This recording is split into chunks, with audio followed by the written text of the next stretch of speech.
আপনি আন্দাজে মমতাজের মতো লাফিয়ে করবেন কি? এখন পচা ডিম খাচ্ছে।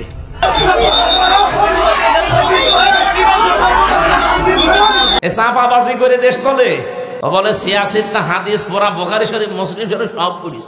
এবং শুধু তাই না, সিয়াসাত হাদিস, তিরমিজি, কুরআন শরীফের গিরিশচন্দ্র সেনের বাংলা থেকে শুরু করে এমন কোন বাংলা তর্জমা নাই যেটা অনেকবার না পড়েছি।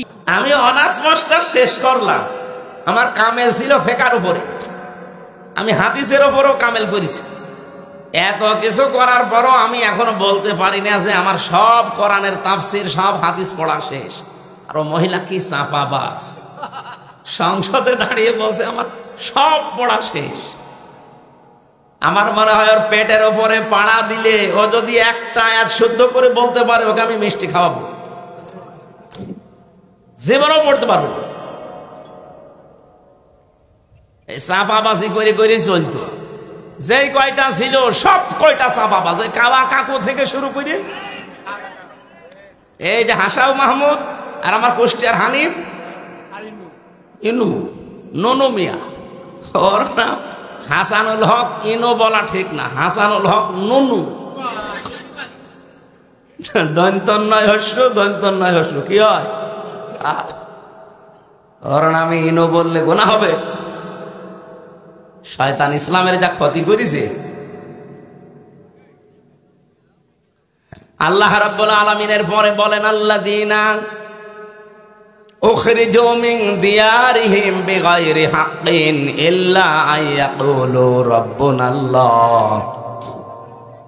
তোমাদেরকে যারা ঘর বাড়ি থেকে বের করে দিয়েছে, কোনো অপরাধ তোমাদের ছিল না, এই 15.5 বছর তোমাদের বাড়িতে থাকতে দেয়নি মিথ্যা অজুহাত দিয়ে, মিথ্যা মামলা দিয়ে, মিথ্যা সাক্ষী দিয়ে। একটাই মাত্র অপরাধ তোমাদের ছিল, আইয়াকুলু রাব্বুনাল্লাহ, তোমরা বলতে যে আমাদের রব, আমাদের আইনদাতা কে? এই বাংলাদেশে আজও যারা বলে আমাদের আইনদাতা শুধুমাত্র আল্লাহ, তারাই বাতিলের টার্গেট। এদেশে ইসলামী দল, অন ইসলামী দল কত আছে, সবাই জালেমদের কাছে, সবাই রাম আর বামদের কাছে, সবাই দাদা বাবুদের কাছে। কালার না, কালার শুধু তারা যারা বলে রব্বুনাল্লাহ, আমাদের রব আল্লাহ। আই কি এত ব্যাখ্যা করা লাগবে? রব্বুনাল্লাহ বললেন আমার রব আল্লাহ কি? রবের 5টা অর্থ হয়। রব মানে সৃষ্টিকর্তা, রব মানে আইনদাতা, রব মানে মাবুদ, ইবাদত পাওয়ার যোগ্য, রব মানে অভিভাবক, রব মানে উকিল। বলেন তো এই বাংলাদেশে আজ যারা বলে আমরা আল্লাহর আইন ছাড়া কারো আইন চাই না, তারা এই দেশে অনেকের কাছে শত্রু। ভালো মানুষ নামাজ রোজা পড়ে, তারপরও শত্রুতা করে যে তুমি আল্লাহর আইন চাও, এ কথা বলো কোন কারণে? কোন মানুষ যদি মনে প্রাণে নামাজ পড়ে, রোজা রাখে, পর্দা করে, কিন্তু এ দেশ আল্লাহর আইন দিয়ে চলুক, পরিবার, সমাজ, রাষ্ট্র চায় না, আপনি লিখে নিতে পারেন লোকটা মুনাফিক। এখানে নেই? কারা কারা এরকম মনে আছেন যে আল্লাহর আইন দরকার নেই, আমি তো নামাজ পড়ি, রোজা রাখি, আমার বউ পর্দায় থাকে, কিন্তু আল্লাহর আইন দিয়ে একেবারে ইউনিয়ন থেকে সংসদ চলবে আমি চাই না? কারা বলেন তো, হাত তোলেন। একটাও নেই। বাস্তবে জায়গা মতো যে কিন্তু অস্বীকার করে বসেন। বলেন আপনার এই কথা দিয়ে, আপনার রায় দিয়ে, সমর্থন দিয়েই তো চলবে যে আল্লাহর আইন মতো ইউনিয়ন চলবে, উপজেলা চলবে, পৌরসভা চলবে, সংসদ ভবন চলবে, মন্ত্রণালয় চলবে, সেক্রেটারিয়েট চলবে। এগুলো আল্লাহর আইন মতো চালালে অস্কর রব্বাকা না না। সূরা হাসাবের ভেতরে একটা আছে, আমার একটা সিরিয়াল মনে আসছে না, 35 নাম্বার এই আয়াতটা, 34 নাম্বার আয়াত। রব্বুল আলামিন বলেন অযকুর মা ইউতলা ফি বাইতিল্লাহি হিকমাতুন, হিকমতপূর্ণ কথাগুলো ঘরের ভেতরে তেলাওয়াত করবে যারা। হিকমতপূর্ণ কথা এই পৃথিবীতে সবচাইতে হিকমতপূর্ণ কথা হতে পারে কার? আল্লাহর চাইতে হেকমতে কথা বলা কেউ আছে দুনিয়ায়? আল্লাহর যত কথা হেকমতপূর্ণ আর সব কথা আল্লাহ কোরআনে দিয়েছেন।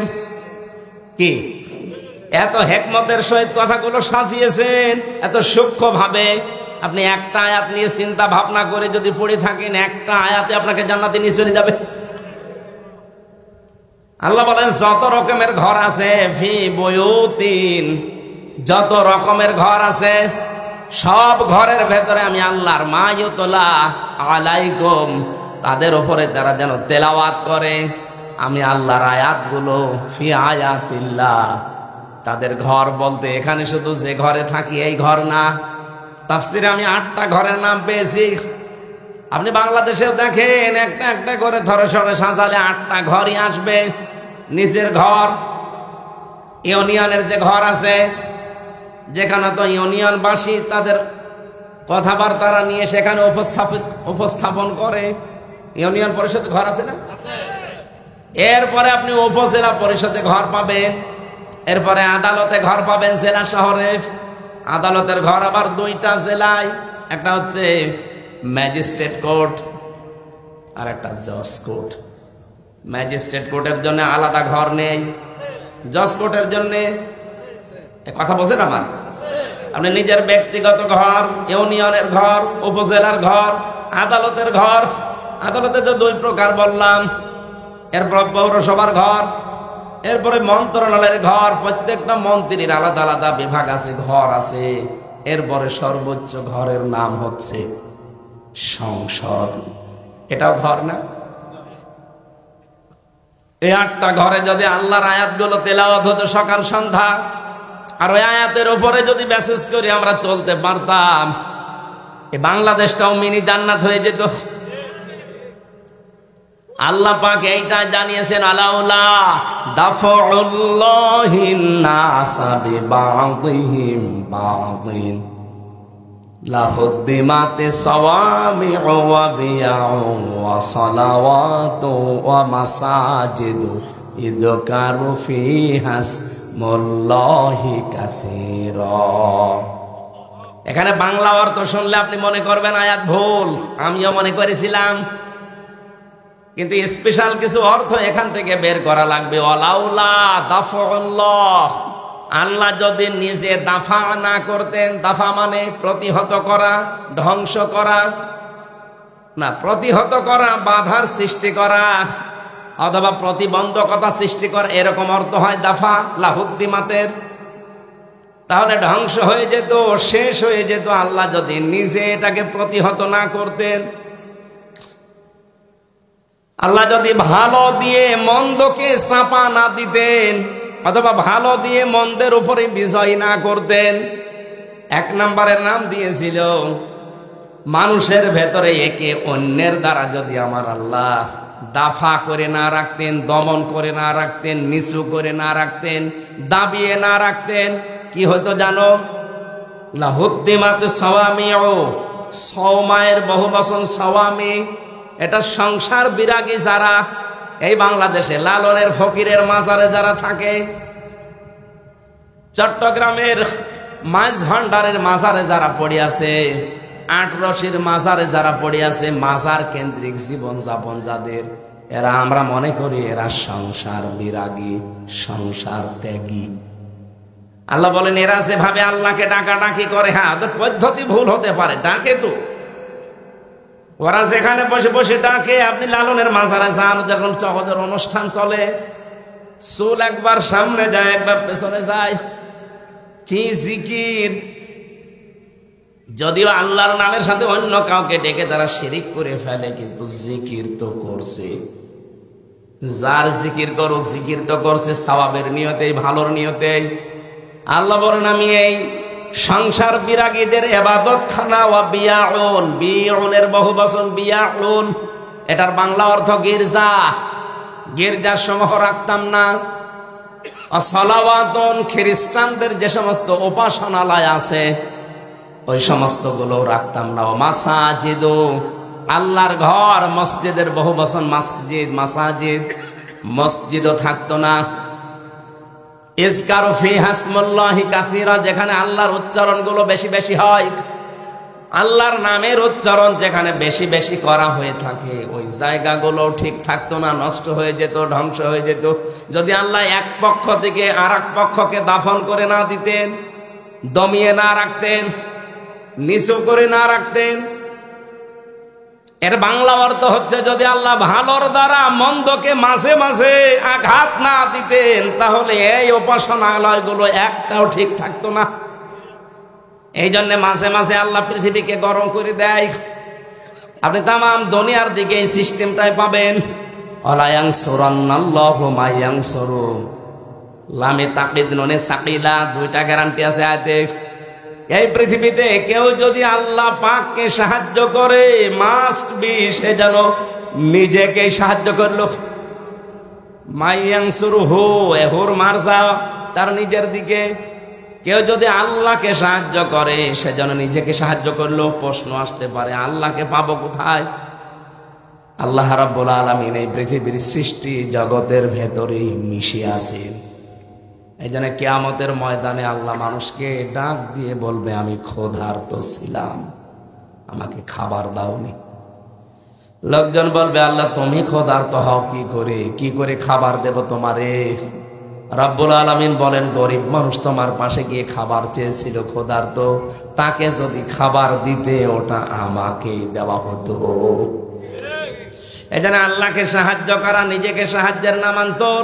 এই পৃথিবীতে আজ ক্ষুধা মুক্ত, দারিদ্র মুক্ত এরকম সমাজ, এরকম রাষ্ট্র উপহার দেওয়ার জন্য কাজ করা লাগবে। আজ বাংলাদেশে ক্ষুধা এবং দারিদ্র মুক্ত করার জন্য সবচাইতে বড় বাধা হচ্ছে দুর্নীতি। এক কথা বলছে,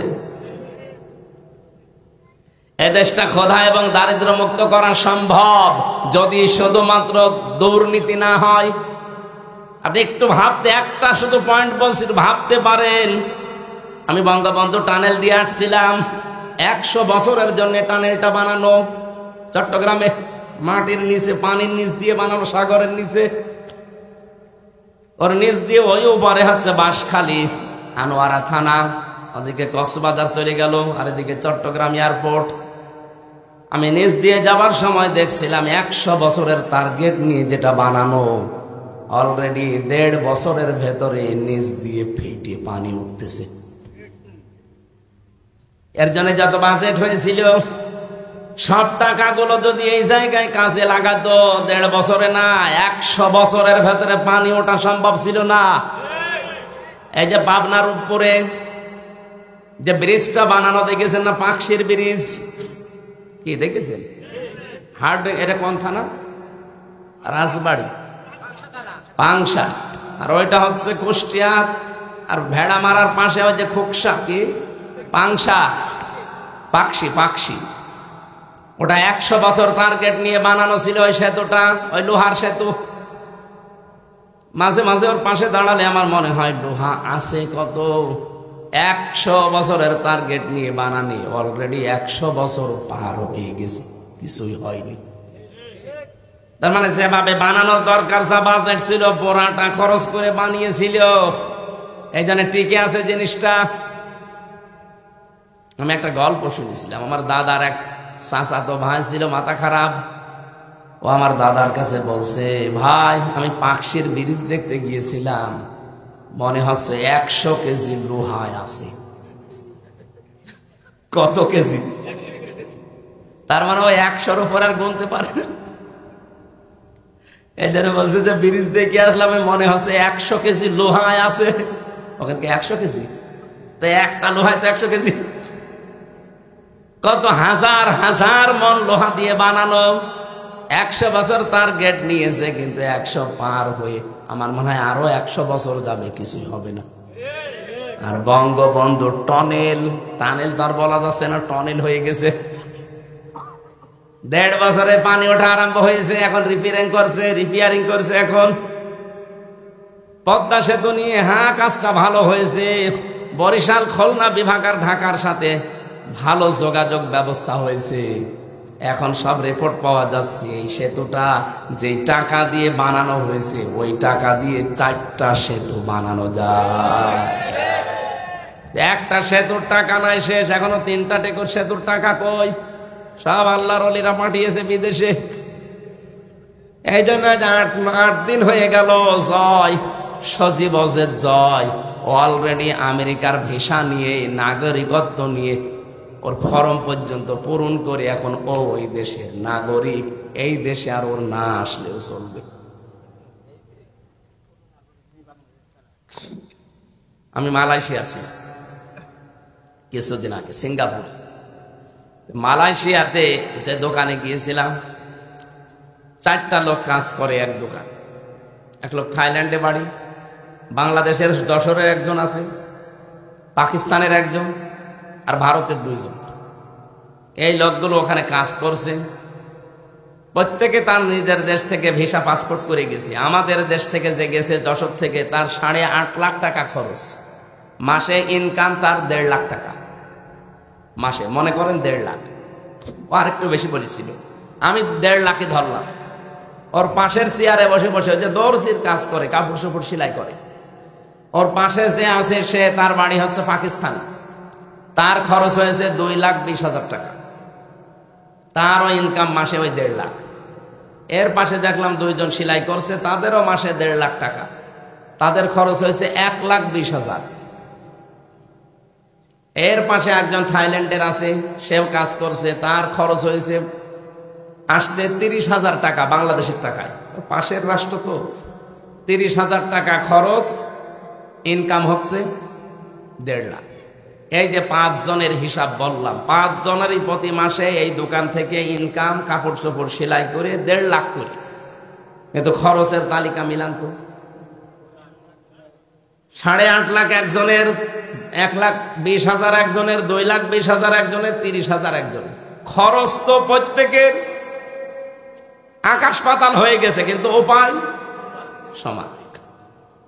আমি জিজ্ঞাসা করলাম, এই টাকাগুলো, এত টাকা লাগে? ভারত পাকিস্তান আমরা তো পাশাপাশি, থাইল্যান্ড সেটা দূরে আছে, ওটা মেনে নিলাম, ঠিক আছে, কিন্তু পাশাপাশি থাকতে আমাদের কোথায় 8.5 লাখ আর কোথায় 2,20,000, 1,20,000, এত কেন?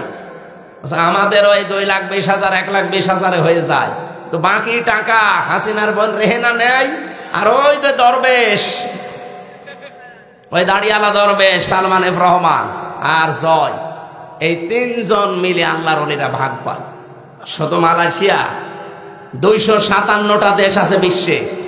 যত দেশে যত জায়গায় মানুষ, এই দেশ থেকে প্রায় 1 কোটির উপরে মানুষ থাকে।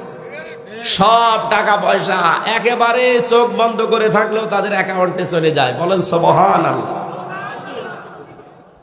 আপনি সুবহানাল্লাহ বলেন। আপনি চিন্তা করতে পারেন? এই জন্য বলছি, দেশটা দাঁড়িয়ে যাবে, কোনো অসুবিধা নেই। এদেশের মানুষ মানুষ নয়, এটা মানব সম্পদ। শুধুমাত্র দুর্নীতি বন্ধ করা লাগবে।